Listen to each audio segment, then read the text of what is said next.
एक ऐसा ग्रुप जो इंडिया में काफ़ी फेमस है, एक ऐसा ग्रुप जो इंडिया में बहुत बड़ा है, इतना बड़ा कि उसके लिए वर्ड यूज़ किया जाता है टू बिग टू फेल। मतलब इतना बड़ा ग्रुप जो गिर नहीं सकता, अगर गिरेगा तो बहुत लोगों का नुकसान होगा, बहुत सारा चीज़ों का नुकसान होगा। उस ग्रुप में बहुत कुछ चल रहा है। मैं किस ग्रुप की बात कर रहा हूँ आप जानते होंगे, क्योंकि वो ग्रुप न्यूज़ में पिछले एक दो दिन से चल रहा है। उस ग्रुप का नाम है अडानी ग्रुप। एक ऐसा ग्रुप जिस पे वीडियो बनाने से पहले मुझे डर लगता है कि कहीं कोई केस ना हो जाए मेरे नाम पर। एक ऐसा ग्रुप जिस पे बारे में कुछ भी उल्टा बोलने से पहले थोड़ा सा सोचना पड़ता है, बिकॉज आपको नहीं पता कि आपको कौन गाली देने लग जाएगा। बिकॉज ये नॉर्मल ग्रुप नहीं है, ये एक ऐसा ग्रुप है जो एक पार्टी से उसको अटैच किया जाता है। और इस ग्रुप के बारे में अगर कुछ बोला जाए तो उस पार्टी के जो सपोर्टर लोग हैं उसको अपने पे ले लेते हैं, जबकि लोगों को ये पता नहीं है या फिर लोग ये मानते नहीं हैं कि ग्रुप का अपना काम है और पॉलिटिकल पार्टीज का अपना काम है। बट स्टिल मैं यहाँ पे सबको नहीं समझा सकता, ना ही मेरी कोशिश है समझाने की सबको। इस वीडियो में हम ये डिस्कस करने जा रहे हैं कि उनके साथ क्या हो रहा है और आगे क्या हो सकता है, क्या न्यूज़ है, उसके बाद क्या हुआ है, वो सब कुछ हम डिस्कस करेंगे। हम डेटा को बात करेंगे, जो डेटा है वही हम बात करेंगे। प्लस उसको उसमें मैं थोड़ा सा अपना ओपिनियन दे दूंगा। मैं कुछ ज़्यादा नहीं बोलूँगा, वरना ये वीडियो यूट्यूब से हटवा दिया जाएगा या फिर जो भी हो सकता है, कुछ भी हो सकता है, राइट। तो मैं उतना रिस्क लेना नहीं चाहता, मम्मी मना करती है रिस्क लेने के लिए इतना। ऑलरेडी मार्केट में बहुत रिस्क ले रहा हूँ। हम उसके बारे में पूरी बात करने जा रहे हैं। हम ये भी बात करेंगे कि क्या उस ग्रुप के साथ हमें अभी इन्वेस्ट करना चाहिए या नहीं करना चाहिए। और डिटेल डिस्कशन इंडिविजुअल स्टॉक्स पे कभी हम अलग वीडियो बना लेंगे उस पर। बट अभी के लिए हम वो सारा कुछ डिस्कस करेंगे कि इस ग्रुप के साथ अचानक से ऐसा क्या हुआ है जिसके बाद ये स्टॉक इतना बुरा गिरा है। ओवरऑल एक दिन में कितना मार्केट कैप नीचे गया, कितना नुकसान हुआ, और इन्वेस्टर्स लोग जो इन्वेस्टेड हैं, जो ट्रेडर लोग ट्रेड कर रहे हैं, उनको क्या करना चाहिए। इस सब कुछ के बारे में हम इस वीडियो में डिस्कस करेंगे। मेरा मानना है कि आपको ये वीडियो पूरा देखना चाहिए, आधा अधूरा देखिएगा तो आपको समझेगा नहीं कि मैं कहना क्या चाह रहा हूँ। इसलिए वीडियो पूरा देखिए और समझने की कोशिश कीजिए कि मैं क्या कहता हूँ। अगर आपको उसके बाद लगता है कि मेरी ओपिनियन कुछ गलत है तो आप कमेंट सेक्शन में फीडबैक ज़रूर दे सकते हैं। I am all open to constructive feedbacks. ठीक है, तो चलिए फिर वीडियो को स्टार्ट करते हैं।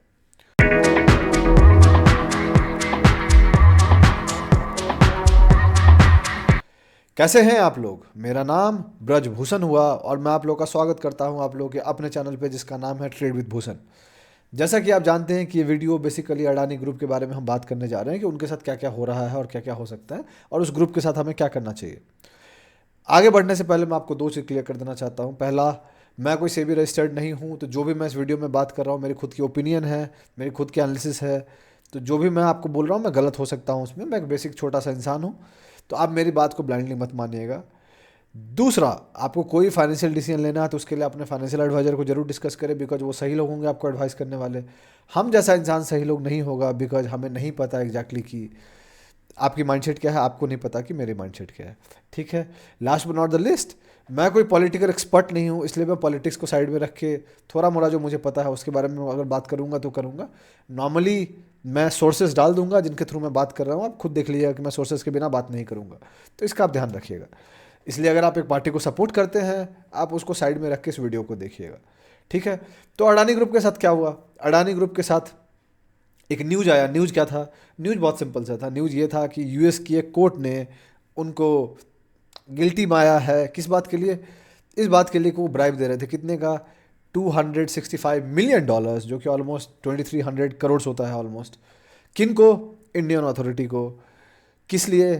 पावर प्रोजेक्ट पाने के लिए, जो ऑलरेडी काम करते हैं। तो हम क्या करते हैं, आगे बढ़ने से पहले हम सीधा चलते स्क्रीन पे और देखते हैं। तो आपके सामने जो क्लियरली दिख रहा है ये आर्टिकल है। आर्टिकल किसका है? टाइम्स ऑफ इंडिया का। यहाँ पे बहुत क्लियरली लिखा है, decoding US charges against Gautam Adani and others. ठीक है, हुआ क्या है? $265 मिलियन। किन के खिलाफ? The charges alleged that Adani, his nephew Sagar Adani and other associates orchestrated $265 million bribery scheme to secure lucrative solar energy contracts in India. अब आप कहोगे कि दोस्त, कब से? बिटवीन 2020 से 2024 कॉन्स्टेंटली ब्राइब किए Indian officers to gain business advantages while misleading investors and financial institutions about their anti corruption practices. अब सवाल है कि आपके दिमाग में ये सवाल हो सकता है कि भाई, देश हमारा, काम हमारे में हो रहा है, घूस या ब्राइब हमारे लोगों को दिया जा रहा है, जो देने वाला है वो हमारे देश का है, तो फिर यूएस वालों को क्या लेना देना? ये सवाल बहुत लोगों के दिमाग में। यूएस वालों को लेना देना इसलिए है कि उस प्रोजेक्ट में जो पैसा लग रहा है उसमें से एक सर्टेन अमाउंट ऑफ पैसा वो यूएस के इन्वेस्टर्स लोगों का है जहाँ से वो उठाया गया है। और जब आप इन्वेस्टर से पैसे लेते हैं, जब आप वीसी से पैसे लेते हैं और जब बड़े लोगों से आप पैसे उठाते हैं, जब बैंक से पैसे लेते हैं, तो आप ये बोल के लेते हैं कि आप सब कुछ लॉ को फॉलो कीजिएगा और सही काम कीजिएगा। इसीलिए आप उस पैसे को यूज करके आप किसी को ब्राइब नहीं कर सकते, घूस नहीं दे सकते। That is where the point is. इसीलिए यहाँ पे लिखा है bribed Indian officers to gain business advantages while misleading US investors and financial institutions about their anti corruption practices. तो मोस्ट ऑफ जो बड़े इंस्टीट्यूशंस होते हैं वो एंटी करप्शन है, करप्शन के अगेंस्ट हैं। वो मानते हैं कि करप्शन बहुत बड़ा क्राइम है, हर बड़ा देश मानता है, इंडिया भी मानती है, लेकिन यहाँ तो बहुत कुछ चलता है, आप जानते होंगे, राइट। सो यहाँ पे क्या है, चार्जेस फाइल किया गया था US district court for the eastern district of New York, यहाँ पे फाइल किया गया था। A prominent federal court known for handling high-profile cases involving corporate fraud, securities violations and international corruption, इनने उसको देखा था और इनके हिसाब से इनको गिल्टी पाया गया है। अब ये कोर्ट का मामला है, there are multiple ways to handle it, ठीक है, उस पर हम बाद में लास्ट में आएंगे। जब ये हुआ तो उसके बाद क्या हुआ, the prosecution is led by the US attorney for the eastern district of New York Breon Peace, who oversees cases related to white collar crimes, organised frauds and cross border offences. ये भाई साहब जो हैं जिनका नाम है ब्रेन पीस, ये भाई साहब इनके खिलाफ लड़े हैं। क्यों एक्शन लिए हैं? एक्शन बहुत सिंपल सा है। Under the foreign corrupt practices act FCPA, US law prohibits companies from bribing foreign officials if their activities involve US financial system for investors. बहुत क्लियरली है, यूएस में रूल है कि अगर आप उनका पैसा यूज कर रहे हैं तो आप किसी को ब्राइब नहीं कर सकते हैं, ठीक है, इसका ध्यान रखिएगा। एलिगेशन क्या है? एलिगेशन मैंने आपको बता दिया कैसे क्या काम करता है, आप जाके इस आर्टिकल को पढ़ लीजिएगा, आपको समझ में आ जाएगा। ब्राइस वेर कैलकुलेटेड अप्रॉक्सीमेटली $30,000 पर megawatt for solar projects and disguised as development fees. तो डेवलपमेंट फीस के नाम पे ब्राइब दिया गया, ठीक है। द ग्रुप ऑल्सो, इसके बाद क्या हुआ, जब ये न्यूज़ आई है तो उसके बाद बहुत बुरा हुआ ये कि अडानी ग्रुप के स्टॉक्स बहुत बुरी तरीके से गिरे। कितने बुरे तरीके से गिरे आप ये सामने देख सकते हैं, उनके ग्रुप ऑफ स्टॉक्स है। अडानी इंटरप्राइजेस 22.6% नीचे गया, अडानी पोर्ट्स 13.5% नीचे गया, अडानी पावर 9.2% नीचे गया, अडानी ग्रीन एनर्जी 18.8% नीचे गया, अंबुजा सीमेंट्स 12% नीचे गया, अडानी एनर्जी सॉल्यूशन 20% नीचे गया, अडानी टोटल गैस 10.4% नीचे गया, अडानी विलमार 10% नीचे गया, ACC 7.3%, संघाई इंडस्ट्रीज 6.3%, NDTV कुछ गिरा नहीं है, ठीक है। तो overall almost 2.24 lakh crore rupees का नुकसान हुआ है, जो कि ऑलमोस्ट काफ़ी बड़ा पैसा होता है। अडानी साहब को खुद $12 बिलियन का नुकसान हुआ है, जो कि ऑलमोस्ट 96,000 करोड़ के आसपास आती है। तो 2.24 लाख करोड़ जो ओवरऑल मार्केट कैप गया है, जिसमें भाई साहब के ही 1 लाख करोड़ है, बाकी जो नॉर्मल इन्वेस्टर्स हैं उनके 1.24 लाख करोड़ नीचे गए हैं, जिसका नुकसान हुआ है। मतलब जब मार्केट नीचे गया है तो प्राइस नीचे गया है, मार्केट कैप घटा। ये टोटल कहानी है जो इस ग्रुप के साथ हुआ है।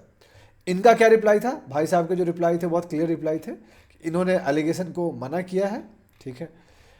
Adani have not only denied the allegation and called them baseless but also said that it will seek all possible legal recourses.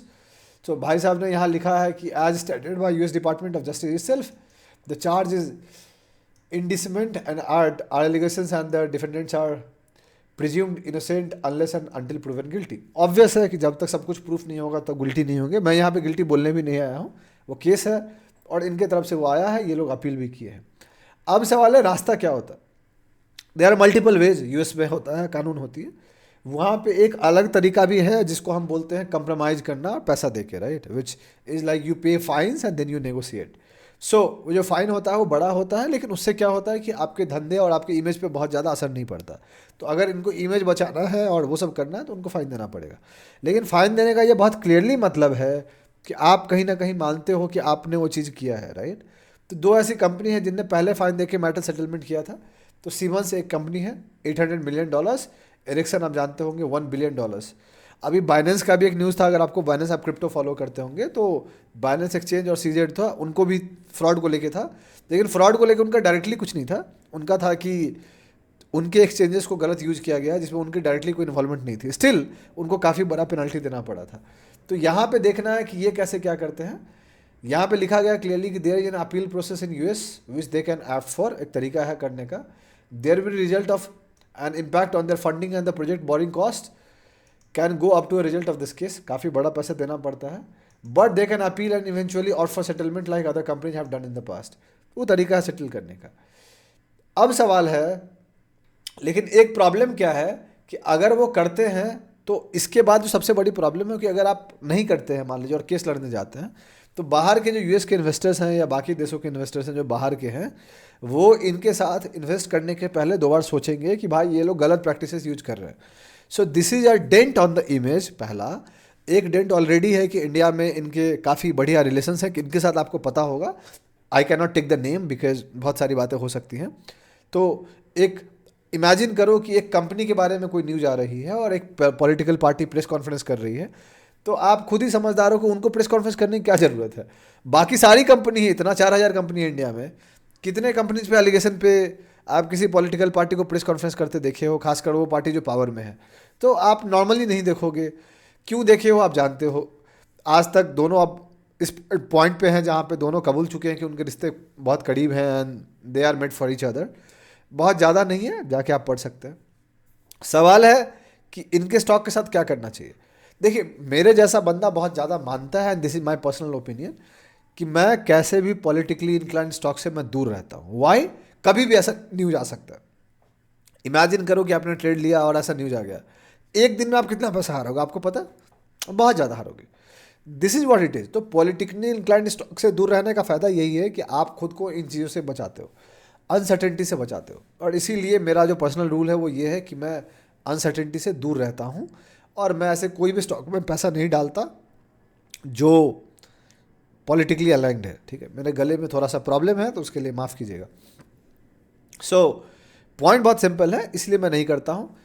There are times जहाँ पे मुझे इनके सेटअप्स बहुत अच्छे दिखते हैं, तो मैं कभी शॉर्ट टर्म के लिए ट्रेड कर लूँगा with very tight stop loss, but normally मैं इनमें इन्वेस्ट नहीं करता हूँ। ठीक है, और अगर आप गौर भी करोगे तो मैं इन पर बहुत ज़्यादा कोई वीडियोज़ नहीं बनाता। बहुत सारी वजह है, वो ये है कि कुछ लोग अपने पे पर्सनली ले लेते हैं और गाली देने आके लग जाते हैं, और मैं नहीं चाहता कि मैं कोई कंट्रोवर्सी में रहूं। रीज़न आप जानते होंगे, मैं बहुत दूर रहना चाहता हूं इन चीज़ों से। सो आने वाले टाइम में हम हो सकता है कि एक वीडियो बनाएं, अगर आप चाहते हैं तो कमेंट सेक्शन में बताइएगा, जहाँ पे इनके इंडिविजुअल स्टॉक की हम एनालिसिस करेंगे। क्योंकि इनका स्टॉक बड़ा है, ग्रुप बड़ा है, तो 2-3 स्टॉक को हम एक वीडियो में इंक्लूड कर सकते हैं, या फिर अलग अलग जो इंपॉर्टेंट स्टॉक्स है उसका अलग अलग एनालिसिस बना सकते हैं। तो काफ़ी बढ़िया वीडियो बन सकता है, 3-4 वीडियो तो बन जाएंगे। तो अभी के लिए मैं स्टॉक से दूर हूँ, पहले भी दूर था, अभी भी दूर हूँ। अगर आप इसमें से हैं, आपको देखना है कि आप क्या कर सकते हैं। मेरे हिसाब से आपको दूर रहना चाहिए, क्योंकि अभी और फ़र्क पड़ना है। जब तक चीज़ें सेटल होंगी, इट विल टेक टाइम, ऐसा नहीं कि कल सेटल हो जाएगा। हाँ, मार्केट ने आज ज़्यादा रिएक्ट किया, हो सकता है कल से कम रिएक्ट करे, वो हो सकता है, लेकिन जो मेजर रिएक्शन था वो हो चुका। अब ये है कि थोड़ा और हो सकता है, फॉलोड बाय थोड़ा सा कंसोलिडेशन, एंड फिर हम देखेंगे क्या होता है। तो मेरे जैसा बंदा ज़्यादा प्रीफर करेगा जब स्टॉक कंसोलिडेशन में चला जाए, तब देखेंगे क्या होता है। उससे पहले मैं फॉलिंग नाइफ में हाथ डालना नहीं चाहता। I am not someone out there जो जलते हुए आग में जाके हाथ डाले कि भाई देखो मैं कितना बलवान हूँ। मैं नहीं हूँ भाई। I have not got that super power कि मैं जान जाऊँ कि कोई स्टॉक कब ऊपर जाएगा। तो मैं उससे दूर हूँ। ठीक है, तो मैं ये कर रहा हूँ, आपको जो सही लगे आप कीजिएगा। मेरे हिसाब से आपको दूर रहना चाहिए, बाकी आपकी मर्जी है। आप मेरे कहने पे अपना एडवाइस मत मानिएगा, आप अपना रिसर्च जरूर कीजिएगा अपना कोई भी डिसीजन लेने से पहले। तो यही थी टोटल एनालिसिस, टोटल कहानी जो मैं बताना चाहता था आपको। अगर आपको वीडियो चाहिए इंडिविजुअल स्टॉक्स पे तो आप कमेंट सेक्शन में बताइएगा, I will be happy enough to make a video. अगर आपको वीडियो अच्छा लगा है तो आप लाइक कीजिए वीडियो को, चैनल को सब्सक्राइब कीजिए, अपने दोस्तों के साथ शेयर कीजिए, उनको कहिए कि हमारे चैनल को सब्सक्राइब करें। बहुत जल्दी मैं आपसे अगले वीडियो मुलाकात करूंगा, तब तक के लिए अपना ध्यान रखें, अपने घर वालों का ध्यान रखें। शुभ रात्रि, चीयर्स।